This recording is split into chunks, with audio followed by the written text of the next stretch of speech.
Braves gens du Bénin d'ailleurs, merci de nous recevoir chez vous. Mon confrère François-Xavier Noumon de E-Télé avec le porte-parole du gouvernement dans son rendez-vous médiatique hebdomadaire.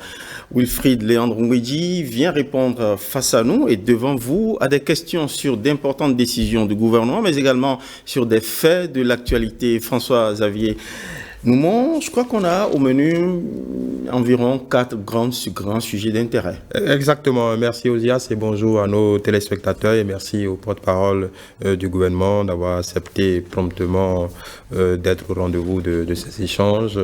Wilfried Léandre Ngwedji, bonjour.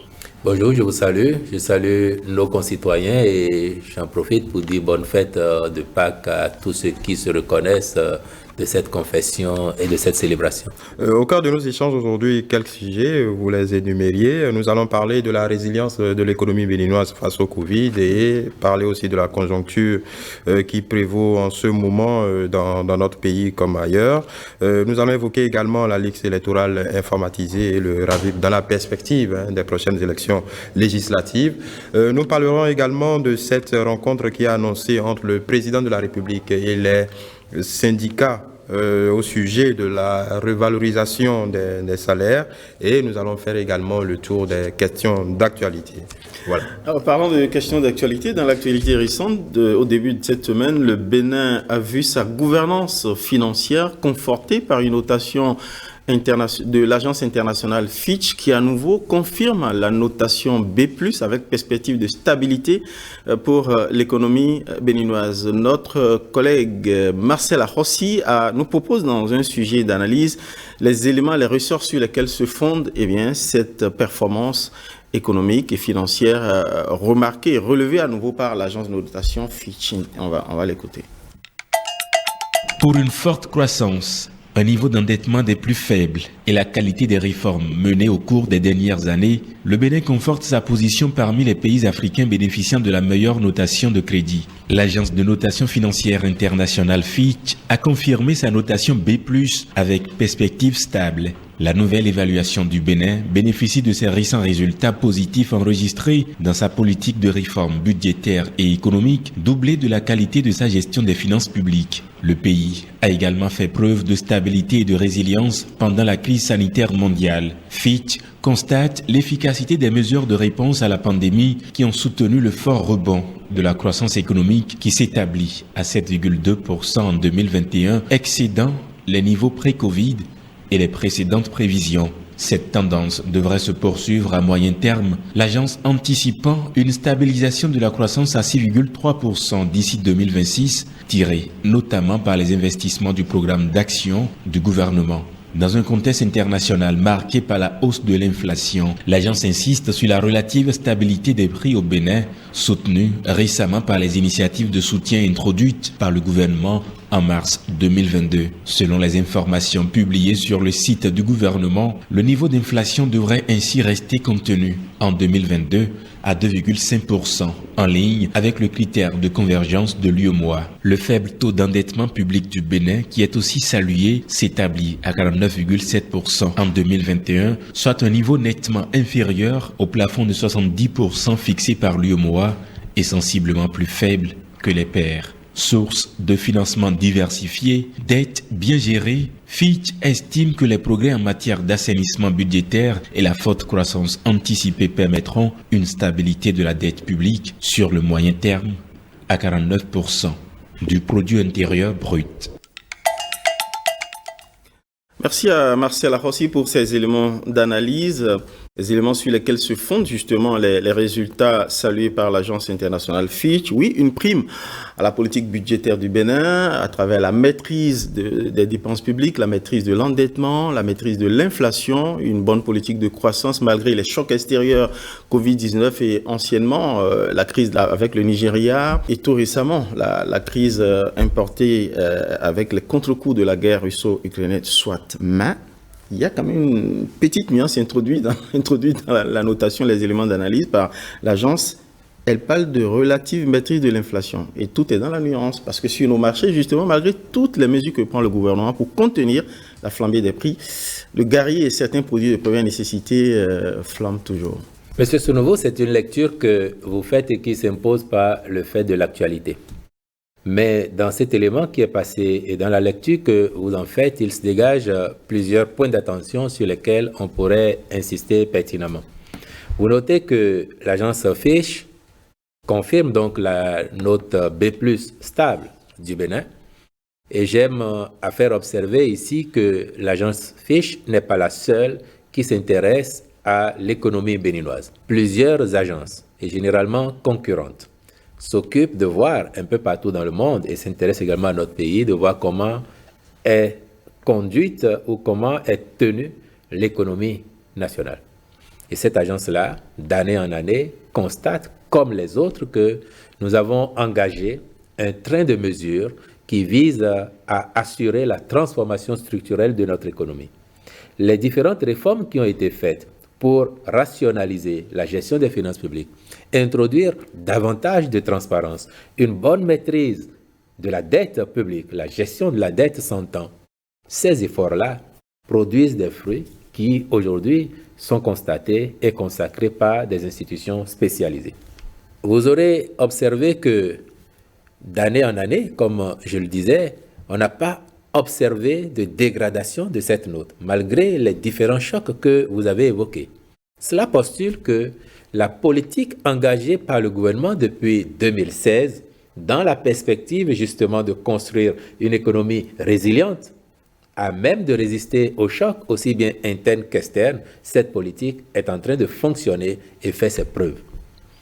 Après, vous avez noté dans cet élément-là également qu'on a fait un focus sur le taux de croissance arrêté en 2021 pour 7,2%. Inédit dans l'histoire récente de notre pays, en tout cas depuis au moins 1990 que nous atteignons un tel taux de croissance. Et je suis convaincu que beaucoup ont oublié les difficultés du moment aidant, qu'en 2019, quand nous avons fait 6,9 de croissance, nous avions annoncé que 2020 nous permettrait de passer le cap des 7%. Malheureusement, la pandémie de la COVID-19 était au rendez-vous en 2020. Et ce challenge que nous nous étions donné et qui était largement à portée de main n'avait pu être tenu. Nonobstant, nous avions atterri 2020 avec 3,8 de croissance, ce qui en soi était déjà l'un des tout meilleurs taux de croissance sur le continent parce que vous devez vous souvenir, vous qui vous intéressez aussi un peu aux questions économiques, que beaucoup d'États africains comme ailleurs avaient fini 2020 avec un taux de croissance négatif ou oscillant autour du zéro. Mais nous avions fait 3,8. Et là, vous observez également que passé cette étape-là, 2021, nous avons rebondi. Nous avons rebondi pour être à 7,2. Mais cela s'explique par, entre autres, les grandes mesures prises par le gouvernement pour atténuer les chocs issus de cette pandémie, donner du souffle à l'économie béninoise à travers les entreprises qui ont été soutenues afin que dans notre pays, jamais l'activité économique ne s'arrête. Vous vous souvenez, le gouvernement a mis en place une mesure, par exemple, destinée à insuffler de la liquidité à nombre d'entreprises, une première fois, et même actuellement, la deuxième phase est en train de s'achever. Ça, c'était pour le compte de l'année 2021, avec 20 milliards de francs CFA répartis à environ 30 000 entreprises, ce qui, rapporté à notre contexte et au nombre d'entreprises qui existent, n'est quand même pas rien. Donc, le gouvernement a veillé à cela. Et maintenant, j'ai envie de vous dire que ces résultats, aussi bien la notation B+, avec perspective stable, que le taux de croissance qui aujourd'hui oscille à 7,2, ces résultats probants confortent le gouvernement dans les choix stratégiques qu'il a fait dès 2016 d'engager donc cette transformation structurelle de l'économie, d'engager la bonne gouvernance et de s'y tenir. Le gouvernement n'en fait pas un objet de triomphalisme. Non, au contraire, il sait que désormais, ce sera un challenge que de maintenir, voire d'améliorer ce niveau de performance parce que chacun l'observe désormais, et le Bénin veut être premier, le Bénin veut faire mieux d'année en année et donc nous considérons que c'est une étape. Et j'aime à rappeler, à toutes fins utiles, quand en 2016, à la présentation du PAG, il avait été évoqué qu'au cours du quinquennat, nous passerions le cap des 7% de croissance. je parle du quinquennat 16-21, il avait été également indiqué que pour qu'il se constate de façon significative la plus-value que ce taux de croissance aura généré sur les populations, il nous fallait travailler à le maintenir sur la durée, en tout cas au moins sur 3 années consécutives, afin que la redistribution de la richesse impacte tout le monde. Donc on avait fait 6,9, il y a eu ce creux à 3,8 et là nous repartons à 7,2. Ce qui veut dire que les bases ont été instituées, je dirais des bases solides. Et que s'il n'y avait pas eu ces chocs exogènes que l'on ne connaissait pas et auxquels l'on ne s'attendait pas, nous aurions certainement réussi à maintenir le cap. Mais je veux croire qu'à partir de maintenant, le travail va se renforcer pour que nous allions encore plus haut les prochaines années. Voilà, vous parliez de soutien à l'économie, soutien aux entreprises. On sait tous ces mesures d'accompagnement que le gouvernement a mises en place pour permettre le rebond de l'économie que vous évoquiez tout à l'heure. Mais en parlant de soutien, on parle de dépenses. Et quand on parle de dépenses, on parle de creuser quelque part le déficit. Et quand je m'appesantis un peu sur le rating fait par Fitch, on parle de ce que le gouvernement devrait arriver quand même à contenir ce déficit qui est légèrement autour entre 3 et 4 points du PIB, avec une augmentation des revenus pour 2022 autour de 13%. Mais entre-temps, il y a eu les 80 milliards qui ont été injectés pour soutenir, en tout cas pour juguler l'inflation.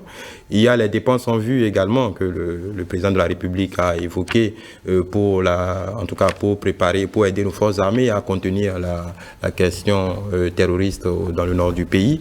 Donc, des dépenses nouvelles. Est-ce que, au-delà de cette notation, cette dépense imprévue ne devrait pas conséquemment creuser un peu plus le déficit? Monsieur Noumon, factuellement, votre lecture, elle est juste, factuellement. Mais après, à la réalité, il y a que la politique que nous menons nous pousse à rechercher le maximum de ressources. Ce que nous faisons en essayant d'adresser au mieux tous les contribuables. Donc, toutes les personnes qui sont censées contribuer à la mobilisation des ressources, notre politique aujourd'hui vise à essayer de les atteindre. Et donc, je disais factuellement, parce que si, par les faits, il nous arrive de mobiliser davantage parce que notre politique est efficace et que les Béninois sont de plus en plus civiques en termes de contribution aux ressources nationales, nous pourrions, mine de rien, avoir suffisamment mobilisé au point de contenir ce déficit que vous évoquiez. Mais qu'à cela ne tienne, le ministre d'État, ministre de l'Économie et des Finances, a indiqué lors de sa dernière sortie que si la situation devrait nécessiter de nouvelles mesures, le gouvernement ne se priverait pas de les prendre. Ce qui veut dire qu'à un moment donné, oui, nous pourrions faire le choix entre apporter de l'oxygène à nos compatriotes pour assurer le minimum à chacun et faire l'impasse sur un projet ou un autre, quitte à ce que les mesures que le gouvernement prend produisent des effets réels, manifestes sur le consommateur. Donc oui, cela est une possibilité, mais dans les faits, il nous est possible, comme je viens de le dire, de le surmonter ou alors de faire le choix assumé d'y aller, mais dans tous les cas, les agrégats économiques seront respectés comme nous avons appris à le faire et nous veillerons. Tout en ayant cette politique sociale d'envergure, nous veillerons à ne pas déséquilibrer la structure de notre économie. Parce qu'il faut bien qu'elle reste solide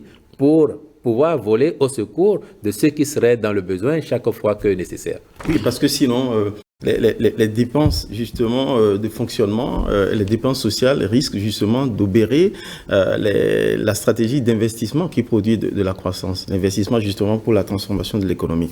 Alors quand le gouvernement à juste titre et à bon droit se félicite justement de la résilience de l'économie béninoise à travers ses performances, son action, sa politique, sa stratégie, on évoque rarement la résilience de ce brave peuple béninois, d'ailleurs dont on veut solliciter l'effort contributif fiscal notamment aux dépenses d'investissement et aux dépenses sociales. Est-ce que l'annonce par le chef de l'État, justement, d'ailleurs qui n'a même pas été satisfait de la première proposition faite par la commission commise à l'élaboration de l'augmentation de la revalorisation des salaires, est-ce que justement à ce rendez-vous du 26, les travailleurs enfin auront une annonce assez enthousiaste par rapport à l'augmentation de salaire? D'abord, M. Sounouvou, vous savez que nous avons toujours fait fort, par souci d'honnêteté intellectuelle, mais aussi de reconnaissance des efforts de la communauté, de montrer en exemple l'attitude du peuple béninois. Et tout à l'heure encore, dans mon propos, j'évoquais cette bonne disposition d'esprit du peuple béninois à contribuer de plus en plus à la mobilisation des ressources. Le chef de l'État en premier, son gouvernement ensuite, et chacun des officiels, quand vous les prenez, ils disent « Ah oui, le peuple commence à comprendre ». Mais les Béninois comprennent pourquoi. Ils comprennent parce que, rapportés aux conditions de temps, avant et maintenant, ils observent bien que les ressources publiques servent à quelque chose. Ça sert à quoi? Ça sert à améliorer les conditions de vie de l'ensemble des populations. Bien entendu, tout ne peut être réglé du jour au lendemain. Tout ne peut être rose comme nous le souhaitons. Le gouvernement aurait voulu aller beaucoup plus vite parfois sur certains chantiers. Le peuple verrait peut-être que l'allure est trop forte et pas supportable pour lui. Donc, il y a toujours la recherche d'un juste milieu qui fait que, oui, tout en faisant cette politique, nous faisons attention à cette faculté contributive de notre peuple. Donc, c'est avec beaucoup de bonheur que nous évoquons cela pour reconnaître que nos compatriotes, nos concitoyens font de plus en plus d'efforts, sont de plus en plus disposés et disponibles pour contribuer à la mobilisation des ressources, convaincus qu'ils sont que désormais la bonne gouvernance est au cœur de la cité et que quand il y a des cas de dérapage, ceux-ci sont sanctionnés sans état d'âme et que par ailleurs les ressources collectées contribuent à développer le pays, à améliorer les conditions de vie de l'ensemble des populations. Et donc les travailleurs devaient être un peu plus récompensé. Et maintenant, au prochain rendez-vous. Oui, mais le ministre d'État vous l'a dit récemment que une première copie présentée au chef de l'État n'a pas reçu son assentiment parce qu'il n'en était pas satisfait et qu'il a demandé d'aller travailler à nouveau sur la copie. Vous avez évoqué la rencontre projetée pour le 26 avril. Gageons qu'elle se déroule bien et vous avez noté que le chef de l'État lui-même a décidé de conduire les discussions. Ce sont des négociations gouvernement, central, syndical ou partenaires sociaux.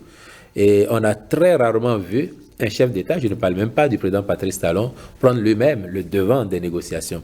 Si sur une question comme celle-là, il décide d'être autour de la table avec eux, cela augure déjà du niveau où il place cette préoccupation et de l'intérêt, de la considération qu'il accorde aux partenaires sociaux et par ailleurs à un sujet comme celui-là. Maintenant, je sais très bien quelles sont vos attentes, M. Sounouvou, mais ce n'est pas à cette table et de ma bouche que vous apprendrez quel serait le niveau de revalorisation auquel on va aboutir.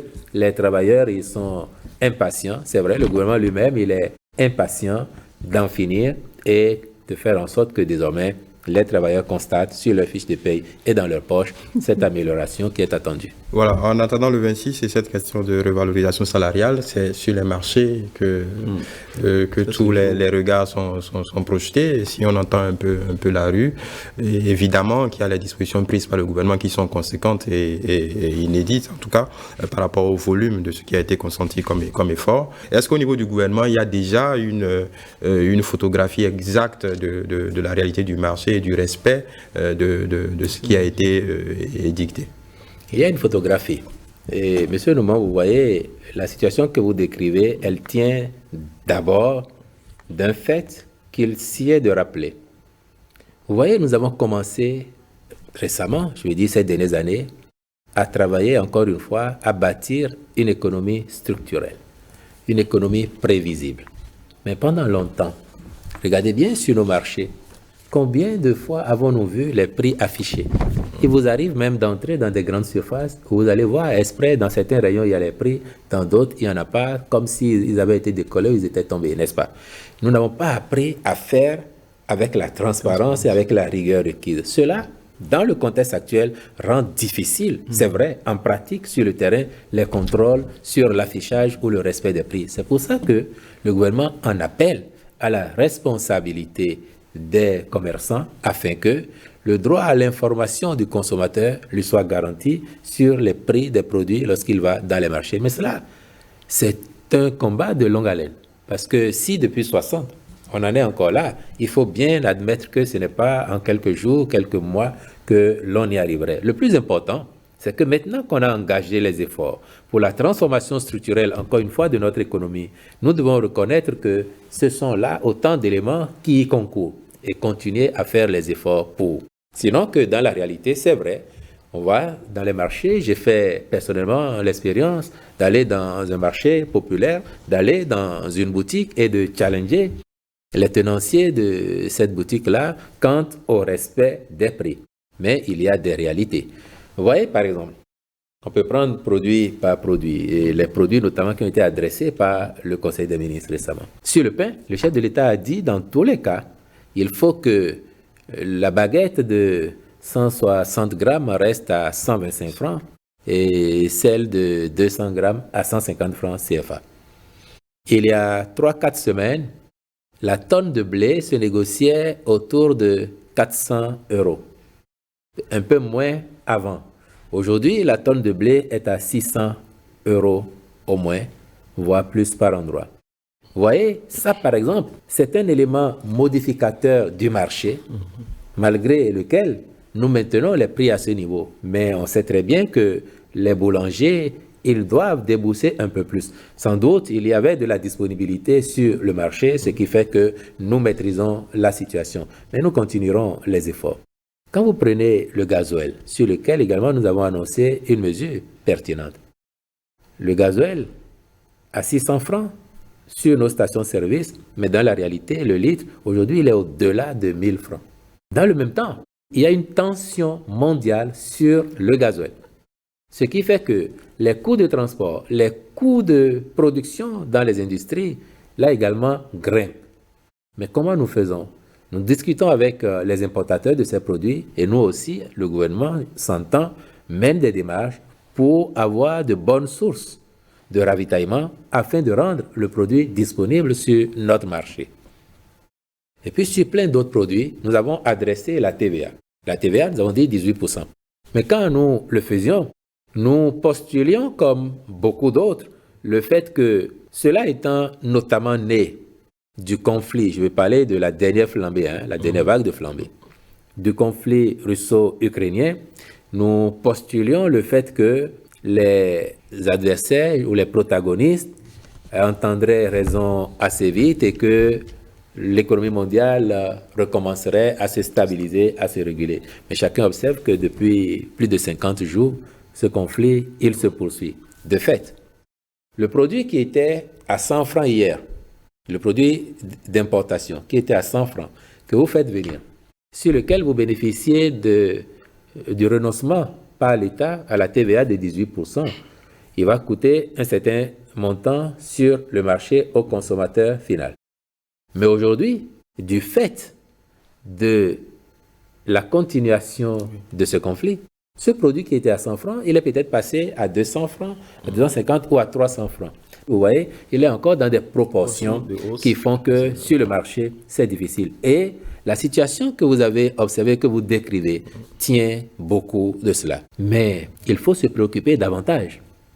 Parce que si ce conflit devait perdurer, avec les conséquences qu'il génère, aujourd'hui nous en sommes à parler du niveau de prix.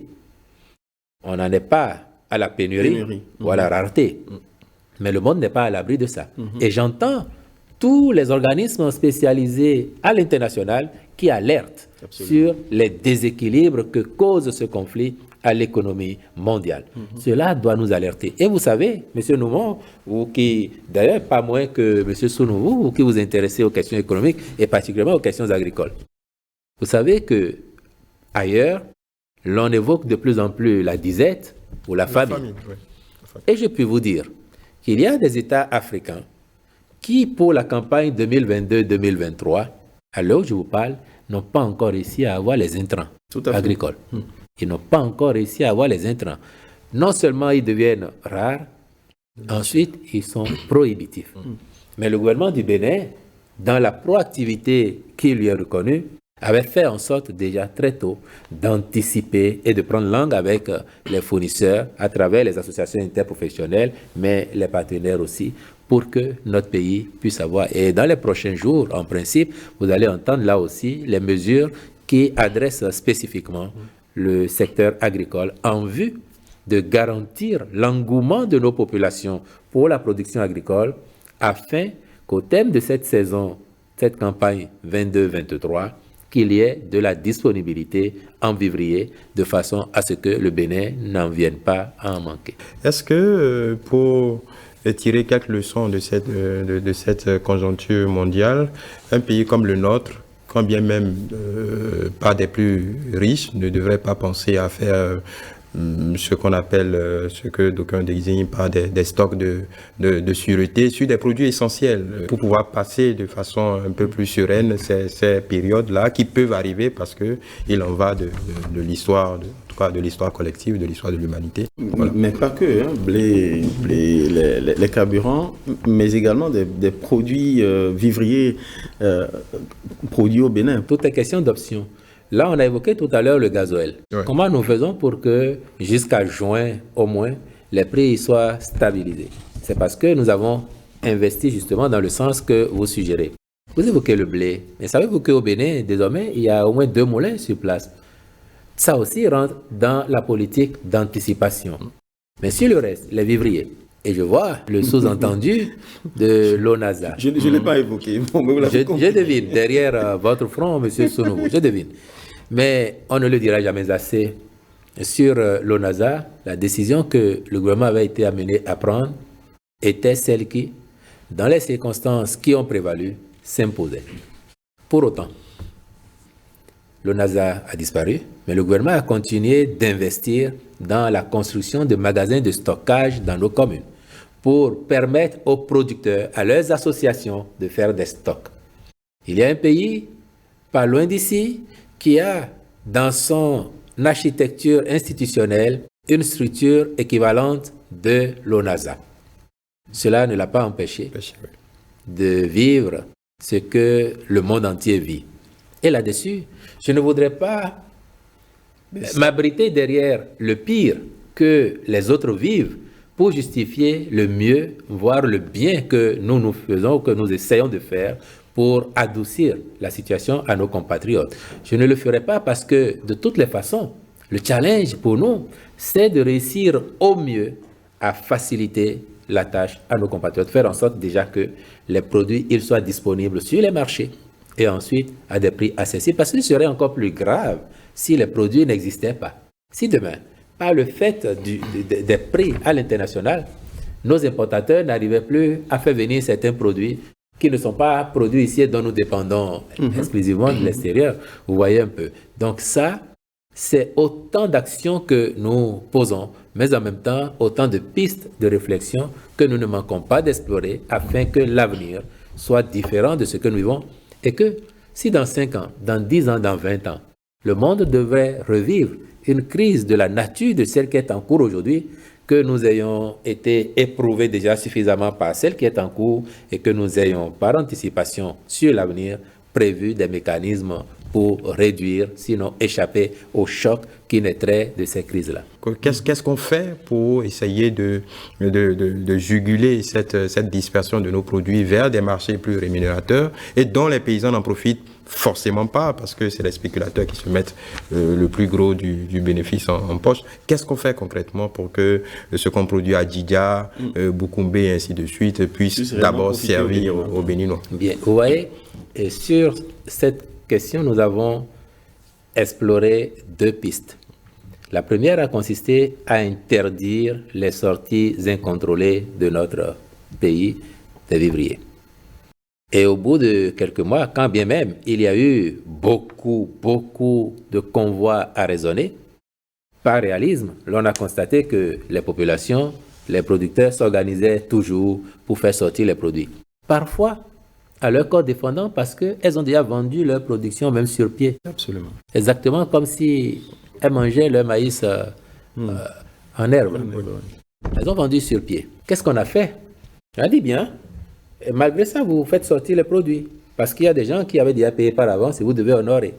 On frappe au portefeuille de ces personnes. Mais en même temps, on veille à réguler le flux. Donc, c'est ça qu'on appelle maintenir les grands équilibres. Vous avez pris des engagements vis-à-vis de vos fournisseurs. On ferme les yeux pour que vous puissiez honorer ces engagements-là, mais pas au détriment de la consommation locale. Parce que quand vous avez évoqué une céréale comme le maïs, lorsque nous faisons 1,5 million, 1,6 million de tonnes, c'est largement au-dessus aujourd'hui de nos besoins. Donc il faut bien convenir que soit l'on constitue des stocks de sécurité, ou alors pour permettre aussi au producteur qui a fait beaucoup d'efforts, qui a bien travaillé, de gagner de l'argent en vendant son produit à quelqu'un qui est prêt à payer plus cher. Mais en temps de crise, priorité à la consommation nationale. Donc nous avons fait cela. Et maintenant, pour l'avenir, je dis encore une fois, nous n'excluons aucune solution, aucune piste, tant qu'elle serait de nature à nous permettre de garantir la disponibilité du produit sur notre sol et par conséquent d'agir positivement sur les niveaux de prix, nous ne ferons l'économie d'aucune solution. Vous avez annoncé à la bonne heure, j'allais vous poser la question, c'est vrai, on est dans l'urgence, il faut prendre des mesures conjoncturelles dans l'urgence pour répondre justement à la violence de l'urgence. Mais pour tirer des leçons sur le long terme, et justement, vous l'avez indiqué, beaucoup d'institutions spécialisées, la FAO et autres, même en début d'année, avant même que la guerre russo-ukrainienne ne commence, le gouvernement béninois avait, en anticipant, demandé ici à Cotonou une réunion de l'UEMOA, et le commissaire en charge justement des questions agricoles, professeur Capo Ngupo, avait constaté et annoncé justement cette urgence-là et la menace d'une famine. Parce que les intrants viendraient à manquer, spéculation oblige. La création, l'inauguration d'une usine d'engrais au Nigeria par le richissime nigérien, est-ce que c'est une bonne nouvelle? La question c'est pourquoi pendant toutes ces nombreuses années après les indépendances, on n'a pas essayé de maîtriser nous-mêmes notre production d'engrais? Est-ce que ce qui se passe au Nigeria est une bonne nouvelle?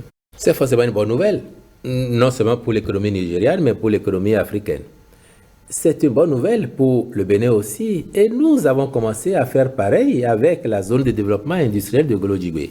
Est-il encore besoin de rappeler, M. Sounouvou, M. Noumon, que pendant longtemps, nous n'avions pas mis en place les prérequis pour une industrialisation pertinente de notre pays? On n'avait pas d'énergie électrique. Vous ne pouvez pas avoir des industries qui tournent de façon optimale. Mais aujourd'hui, avec la zone de développement industriel de Golodjigbe, on ne serait pas surpris demain qu'un investisseur décide d'aller s'y mettre et d'implanter une usine de fabrication d'intrants, par exemple. Ou même au-delà de Golodjigbe, ailleurs au Bénin, qu'une industrie de cette nature puisse naître. Mais vous l'auriez fait. Et je sais qu'il y a eu des tentatives par le passé qui, au regard des conditions justement structurelles qui manquaient, n'ont pas abouti. Mais aujourd'hui, de plus en plus, les conditions se mettent en place. Et donc, on ne serait pas surpris sur les prochaines années d'avoir toutes sortes d'industries, y compris celles que vous évoquez sur les intrants. Et cela demande un volontarisme particulier du gouvernement. Sans aucun doute, sans aucun doute. Par contre, ce que vous avez dit tout à l'heure, M. Sounouvou, et qui montre bien que le gouvernement était dans l'anticipation, dans la proactivité. Cette réunion de l'UEMOA, c'était à l'initiative du Bénin, qui avait déjà observé la tendance sur les marchés et qui a dit, si nous voulons réussir ensemble, si nous voulons nous sauver ensemble, il faut que dans une démarche collective, nous arrivions à maîtriser les coûts sur ces données-là. Et c'est pour ça que nous avons associé les autres. Pour ne pas justement que le Bénin soit le seul à anticiper et qu'au moment de la saison, les autres qui n'ont pas pu anticiper, donc n'auraient pas obtenu les intrants, exercent à nouveau une pression sur nos stocks et que, comme cela arrive souvent, nos agriculteurs soient tentés, voire franchissent le pas en allant céder ailleurs ce qui aura été mis à leur disposition par les structures béninoises à des prix hautement compétitifs. Par rapport au coton, le fleuron de notre agriculture, normalement le Mali devrait nous ravir la première place à quelques tonnes près. Si ce n'est déjà fait, est-ce que ça veut dire que notre productivité stagne ou on a du mal à passer le cap atteindre le million ou aller plus haut? Parce qu'il ne faut jamais oublier que le Mali est un pays en guerre et puis pour le moment, qu'est-ce qui se passe à ce niveau? Est-ce que c'est une courbe normale ou il y a des situations conjoncturelles qui sont venues affecter la production du coton chez nous? En attendant les chiffres officiels sur le sujet, je peux dire que c'est une possibilité que nous n'ignorons pas. Mais vous connaissez la superficie du Bénin, vous connaissez la superficie du Mali. De façon structurelle, de productivité. Tout à fait. De façon structurelle, les Maliens ont toujours emblavé beaucoup plus de superficie que le Bénin. Nous faisons des performances au regard de la petitesse géographique de notre territoire et donc du niveau de productivité de notre filière agricole. Ces efforts vont se poursuivre. Si aujourd'hui le Mali venait à nous dépasser, comme vous le dites, de quelques tonnes, nous l'observerons et nous redoublerons d'ardeur. Nous n'avons pas faibli sur notre ardeur, mais nous redoublerons d'ardeur pour garder un niveau de production et donc de compétitivité aussi de notre filière agricole et cotonnière surtout.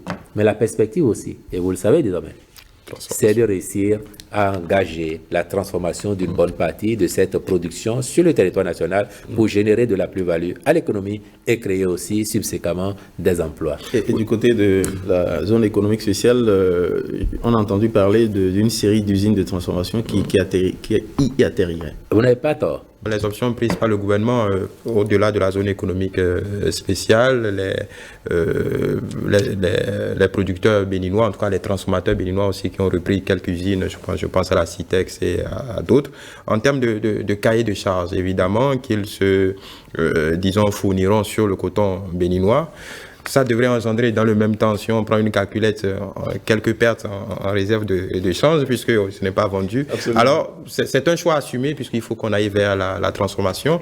Mais est-ce que, globalement, dans le long terme, tout a été bidouillé dans le bon sens pour que, au final, nos réserves de change n'en pâtissent pas et qu'au même moment que nous puissions avoir le taux de croissance et que nous puissions, tous les Béninois puissent porter du coton béninois, en tout cas dans toute sa diversité. Vous voyez, si nous exportons moins de coton béninois, dans les prochaines années, nous exporterons plus de riz.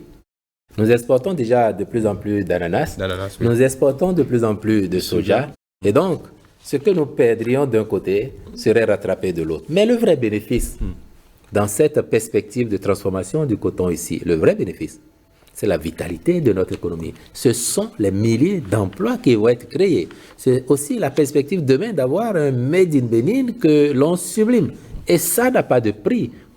En ce que ça contribue à l'aura d'un pays, ça n'a pas de prix. Et donc, on ne ferait pas l'économie de cette avancée-là. Nous travaillons à cela. Et puis, l'habileté, peut-être, économique serait de maintenir la croissance et de doubler, peut-être, de multiplier par 1,5 la production pour que le besoin national n'obère pas, justement, les recettes en devises étrangères. Pourquoi pas? Enfin, j'en sais rien, je ne suis pas dans le secret de la politique économique. Nous allons parler maintenant de cette fameuse liste électorale informatisée. Je dis fameux parce que ça brasse beaucoup de commentaires, surtout du côté de l'opposition, ce qui est, bon, on va dire, pour le moins normal. Alors déjà, quelles sont on parle des formations politiques, encore une fois, quelles sont les garanties que l'État donne pour que ce processus puisse être mené de bonne aloi et que tout le monde puisse être rassuré quant aux prochaines élections et que la compétition puisse se faire comme tout le monde s'y attend. J'ai noté à l'entame de ce processus, et nos compatriotes également ont dû le noter, que la démarche du gouvernement, à travers les instructions passées à l'Agence nationale d'identification des personnes, qui a la main pour mener ce processus, a été de veiller à l'inclusivité. Faire en sorte que tous les partis politiques intéressés soient associés à la démarche. Et dès la première sortie, la séance de sensibilisation que l'ANIP a eue avec ces acteurs-là, vous aurez observé que tous les partis, à l'exception d'un qui n'a pas répondu à l'invitation, tous les partis étaient là-bas. Et puis j'ai noté, depuis que cela a commencé, les appels répétés de partis politiques, y compris ceux de l'opposition, M. Noumon, à leurs militants et aux populations en général, à aller soit se faire enregistrer, soit vérifier leurs données pour les compléter dans la perspective de figurer sur la liste électorale. Rien que cela témoigne déjà de la démarche du gouvernement et de sa bonne foi visant à faire en sorte que les partis politiques, quelle que soit leur obédience, soient associés à la démarche, que personne n'en soit exclu. Ce faisant, le gouvernement a hâte que soit tournée la page de cet épisode, à savoir que l'Assemblée nationale soit composée de députés issus de deux partis soutenant l'action du chef de l'État. Donc le gouvernement veut bien que le processus aboutisse avec la contribution de tous et demain leur participation effective aux élections législatives et que nous puissions apprécier les rapports de force sur le terrain de façon encore plus objective. Et pas pour reprendre une opinion qui n'est pas forcément gentille à l'endroit du gouvernement, pas forcément les portes ouvertes à l'opposition molle, mais les plus endurcies. Vous voyez ce que je veux dire? Ben moi, je ne sais pas ce que vous appelez opposition molle. À un moment, la vie c'est une question de choix. Les partis politiques, les acteurs politiques font des choix. Il est arrivé que certains, face à des échéances, décident de ne pas s'y engager, pour une raison ou une autre, et nous n'allons pas y revenir ici. Ce que fait le gouvernement, c'est à l'intention de tous les acteurs politiques. Moi, je ne sais pas ce que vous appelez opposition molle ou opposition dure. Si nous étions encore quelques années ou plusieurs mois en arrière, je comprendrais, parce qu'à l'époque, il y avait dans le vocabulaire cette affaire de résistance. Je l'entends moins, sinon je ne l'entends plus. Et j'observe bien que même les gens qui se réclamaient de cette résistance ont fini par faire les formalités qui étaient attendues d'eux et aujourd'hui se comportent sur le terrain comme des partis politiques républicains. Et donc j'ai bon espoir, comme l'ensemble du gouvernement, que ces partis vont continuer à collaborer, à participer à la réalisation du processus afin que le 8 janvier 2023, il y ait divers choix pour les populations et que les résultats des législatives reflètent l'état général de notre pays, les rapports de force, mais je n'ai pas de doute sur ce qu'il va se passer. Une question de posture et de principe qui interroge ou titille votre sincérité gouvernementale au niveau du gouvernement. Seriez-vous fier? La question est bien précise. Seriez-vous fier? Vous avez parlé d'optimisme, espoir, mais je reprécise la question. Seriez-vous fier de voir les démocrates, le mot n'est pas sorti, le nom jusque-là, mais bon, voilà, je le lâche, soit sur les bancs de l'Assemblée si voilà, les électeurs leur accordent leur suffrage dans la configuration, la marche démocratique du Bénin? Déjà en 2019, je suis dans une hypothèse. Déjà en 2019, le gouvernement n'aurait eu aucune gêne à voir représenté à l'Assemblée nationale des forces d'opposition. Encore moins aujourd'hui. Tout ce que le gouvernement demande, lui, déjà, c'est de faire ce qu'il a à faire. Mais ensuite, aux partis qui le soutiennent, de continuer à travailler pour convaincre leurs militants, les populations en général, de ce que la politique qui se mène aujourd'hui est celle qu'il faut. Elle a été très dure au départ, elle est encore assez dure, mais moins qu'au départ, et elle génère des résultats. Et donc de convaincre les populations que c'était le seul chemin à emprunter si nous voulons relever qualitativement notre pays. Et le gouvernement garde espoir que les forces politiques qui le soutiennent sauront admirablement tirer leur épingle du jeu. Et il n'aura aucune gêne que demain, les démocrates, les FCBE, la LNA et autres siègent à l'Assemblée nationale aux côtés des forces qui soutiennent l'action du président Patrice Talon. Justement, à propos de ces formations politiques qui soutiennent l'action du gouvernement, je vais me faire encore un tout petit peu provocateur. Est-ce que vous avez l'impression que les partis qui soutiennent l'action du gouvernement font ce qu'il faut pour, quelque peu, à part le porte-parole du gouvernement, quelque peu, disons, mouiller le maillot pour cette action du gouvernement au quotidien? Et puis pour leur rendre justice, sauf quelques députés qu'on peut compter sur le bout des doigts. Vu de ma position, c'est plutôt de s'assurer que le gouvernement, il fait ce qu'il doit faire. Et j'observe que les membres du gouvernement, le chef de l'État, s'impliquent pour faire connaître à l'opinion ce que nous faisons. Après, la discipline des partis politiques, c'est autre chose. Je ne peux pas répondre de cette discipline. Et je ne peux pas pertinemment apprécier, ne sachant pas quels sont les paramètres qui fondent telle ou telle attitude à un moment ou à un autre de la part des partis politiques. Et je suis convaincu qu'il se ferait fort de répondre à votre invitation pour vous expliquer pourquoi ils font tel choix à un moment et tel autre à un autre moment. Toujours par rapport à cette liste, en tout cas, ce n'est pas forcément la première fois que ça se produit. Ça s'adresse aux populations, à la communauté. Pourquoi avons-nous toujours l'impression que pour ces formalités-là, les populations donne parfois le sentiment de traîner les pieds. Il faut toujours...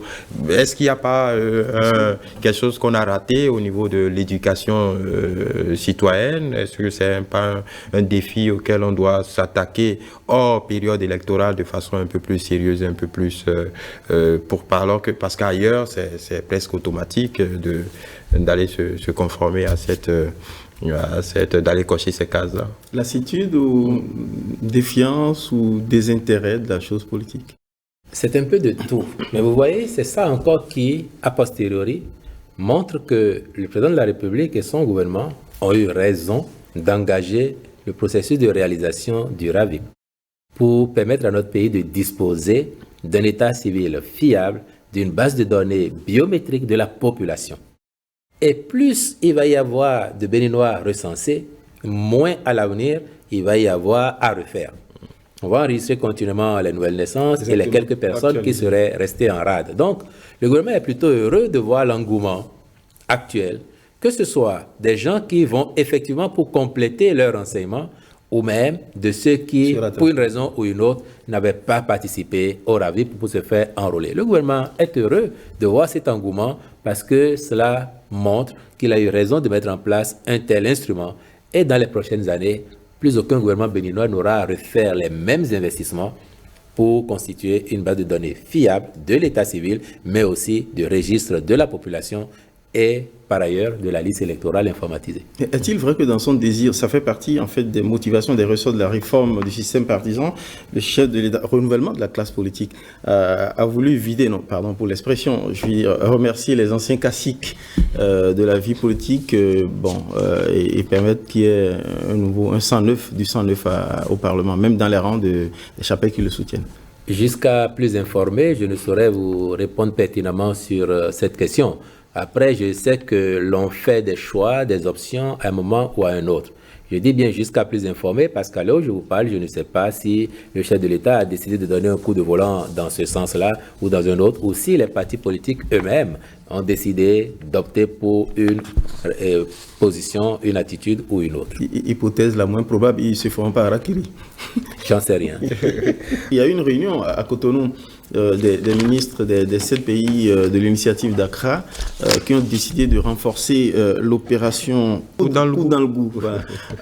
Est-ce l'option majeure du gouvernement béninois en réponse aux attaques djihadistes au nord de sa frontière? L'activité que vous évoquez s'est tenue dans le cadre de ce qu'on a appelé l'initiative d'Accra, oui, qui regroupe notamment les pays côtiers qui, du fait de l'expansion de l'activité terroriste ou djihadiste dans certains pays situés au nord de leurs frontières, se trouvent menacés. Et d'ailleurs, vous savez que notre pays également a été échaudé plusieurs fois, récemment encore. Mais je veux ici rassurer nos populations de ce que les quelques cas qui arrivent où nous perdons des soldats font beaucoup de bruit parce que ceux qui ont intérêt les mettent sur les réseaux sociaux. Nous nous inclinons devant la mémoire de nos compatriotes morts au service de la patrie. Mais je veux rassurer l'opinion pour dire que vous n'avez pas idée de combien de dégâts nous provoquons en face. Ça, je peux vous rassurer. Le rapport de force, il est en faveur du Bénin. Mais nous restons préoccupés parce que le chef de l'État a dit, et c'est le credo du gouvernement, nous ne voulons pas qu'il y ait des morts dans nos rangs. Un seul mort parmi nos enfants, nos soldats, nous considérons déjà que c'est trop.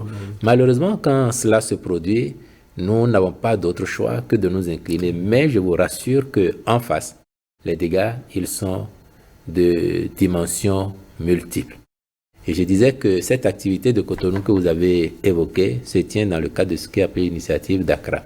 La perspective désormais, c'est comment mutualiser les forces, les moyens de tous ces pays pour mener une lutte cohérente, concertée contre le phénomène. Et donc, les assises de Cotonou ont permis aux participants de réfléchir aux modalités pratiques de cette façon d'opérer à l'avenir. Est-ce que, juste pour finir sur cette question, est-ce que ça augure d'un renforcement de la coopération régionale, d'autant plus qu'il y a quelques nouveautés dans cette lutte antiterroriste au niveau le Burkina qui a annoncé vouloir discuter avec les terroristes, le président nigérien qui s'est penché sur ces initiatives qu'il a prises, la question est évoquée aussi au Mali. Est-ce que ça augure d'un changement de paradigme dans la gestion de ces questions ou voilà, ce sont des initiatives qu'il faut considérer comme isolées et chacun a sa stratégie face à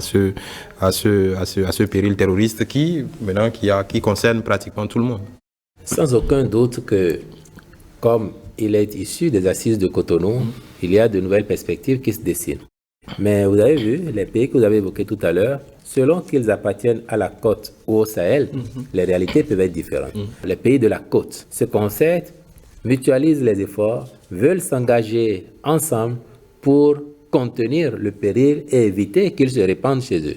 Mais ceux du Sahel, comme vous dites, où ils décident d'aller discuter avec l'ennemi, vivent une autre dimension des affres de ce phénomène et souverainement, ils décident de discuter avec eux tant que cela n'empêche pas les pays côtiers de mener les actions qu'ils doivent mener eux pour tenir ce phénomène hors de leurs frontières. Ben, nous n'avons pas d'opinion sur le choix souverain d'un État. Oui, mais dans le même temps, est-ce que ça n'handicape pas notre lutte? Parce qu'au final, ce sont pratiquement les mêmes groupes, ce sont pratiquement les mêmes ensembles qui naviguent au-delà des frontières. S'ils s'entendent de l'autre côté, est-ce que ça ne serait pas sur le dos de C'est à nous à tenir compte du choix ou de l'attitude des gouvernements en face ou impliqués d'une manière ou d'une autre, afin d'adapter au mieux notre stratégie et notre démarche pour qu'elle génère des résultats probants. C'est la fin de ce rendez-vous. Ça passe vite, tellement les sujets sont intéressants. Il y a bien d'autres questions laissées en rade. On espère au prochain rendez-vous hebdomadaire du porte-parole rattrapé. En tout cas, merci de nous avoir fait l'honneur de vous poser ces questions-là. C'est ici, dans les studios de le RTB, en attendant qu'on se retrouve à E-Télé, à Canal 3 et autres, dans une autre chaîne. Pourquoi pas? Merci d'être passé. C'est moi. Sur la question essentielle, en tout cas pour les travailleurs de la revalorisation des salaires, on n'a pu rien arracher. Rendez-vous très bientôt. On n'a pu rien arracher au porte-parole. C'était une cause perdue. Bientôt. On prend rendez-vous au 26. Pour très bientôt. La fumée blanche serait pour le 26. Rendez-vous très bientôt. Merci. En attendant, passez une bonne fête de Pâques.